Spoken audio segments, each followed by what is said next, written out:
मला एक हवेली दिसते. तिथून आत गेलं की एक जिना दिसतो.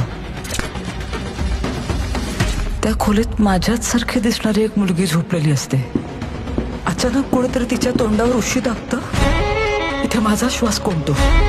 ती बाहेर पडण्याचा प्रयत्न करते.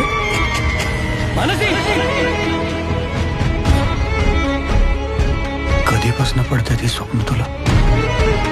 मला आता या घरात एक क्षणभरही राहायचं नाहीये. तू काय बोलतेस? तुझं तुला तरी कळतंय का? नक्की काय घडलं असेल हे कसं कळेल आपल्याला?